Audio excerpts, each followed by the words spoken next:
အောင်ဒုက္ခပါအခုညီမပြပေးချင်တာကတော့ပိုက်ပင်ခိုက်ကိုဘယ် site တွေဝယ်ရမယ်မှမသိဘူးဆိုတဲ့သူတွေအတွက်ပါပေါ့နော်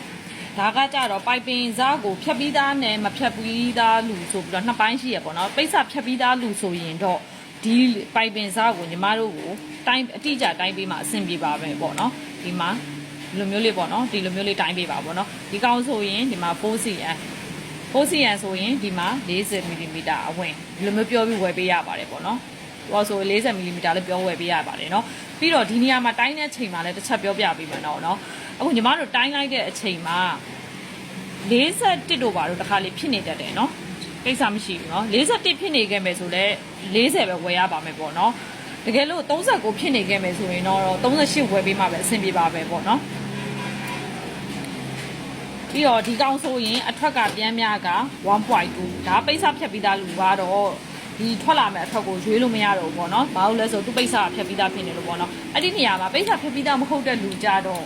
ဘာနဲ့ပြောဝယ်လို့ရဆိုတော့ကျမတို့ကအထွက်ဘယ်လောက်လဲ။ဥပမာ1.2လောက်ထွက်ချင်တယ်1.2လောက်ထွက်ချင်တယ်ဆိုရင်တော့ပြန်မြပေါ့နော်။ဒီကောင်းရဲ့အထွက်က17ဟုတ်တယ်17.5ပေါ့နော်။ညီမမီလီမီတာနဲ့ cm နဲ့ပြောတယ်နည်းနည်းလေးတော့ရှုပ်သွားပဲထင်တယ်။ဟို17.5ဆိုတာကမီလီမီတာကိုပြောတာပေါ့နော်17.5ထွက်တယ်ပေါ့နော်ဒီကောက်ရဲ့အထွက်ဆိုရင်အဲ့ဒါဆိုရင်ဒါပိတ်စဖြတ်ပြီးသားမဟုတ်တဲ့လူကြတော့အထွက်လေးပြောပေးရတယ်ညီမတို့ကပြန်မြပေါ့နော်အထွက်ကတော့အတိအကျတော့မဟုတ်ဘူးပေါ့နော်ပြန်မြအထွက်လေးပြောပေးလိုက်တာလေညီမတို့ကအဝင်ကိုပြန်မြဒီလို40ပေးလိုက်မယ်တချို့ကမဟုတ်ဘူး7 ml လောက်ပဲထွက်ချင်တယ်ဆိုတဲ့သူတွေဆိုရင်တော့ဒီမှာဒီလိုမျိုးညီမတို့က28 size လေးပေးတာပေါ့နော်ဒီမှာ28ဒါကဖြတ်ပြီးသားမဟုတ်တဲ့လူတွေမှာပဲအထွက်ကိုရွေးခွင့်ရှိတယ်ပေါ့နော်အဲ့လိုပြောရမှာပဲအဲ့ကြဒီမှာလေဒီကောင်လေးဆိုရင်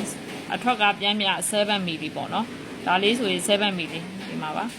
7 ml ပေါ့နော်7 ml ဆိုရင်အဝင်ဆိုရင်28လောက်ဒါဂိုက်ဝယ်ပြီးတော့မှဂိုက်ပေါ်မူတည်ပြီးတော့ပိတ်စာကိုပြန်ဖြတ်သွားလို့ရတယ်ပေါ့နော်ဒါလေးပြောပေးမှအဆင်ပြေပါပဲเนาะညီမတို့မှာ guide တွေကတော့20ကနေစပြီး20 22 24 26 28 30 32 34 36 38 40 45 50 55အဲ့လိုမျိုး site တွေကတော့ရှိရပေါ့เนาะsite တွေကတော့အများကြီးရှိတယ်ညီမတို့လေအဆင်ပြေထည့်ပြီးလို့ပြောတော့ညီမတို့ကဗာထည့်ပေးရမှမသိတဲ့အတွက်ကိုလေဒီလိုမျိုးကိုထွက်ချင်တဲ့ပိတ်စမညက်ရသေးရဲ့လို့ဆိုရင်ထွက်ချင်တဲ့အထွက် site လေးကိုပြောပေးပါညက်ပြီးသားသူဆိုရင်တော့ညက်ပြီးသားပိတ်စရဲ့အတိအကျပိုက်ပင်စလေးကိုအဝင်ဆိုင်လေးကိုပြောပေးပါเนาะကျေးဇူးတင်ပါတယ်ဝယ်ယူအားပေးလို့ရပါတယ်ရှင်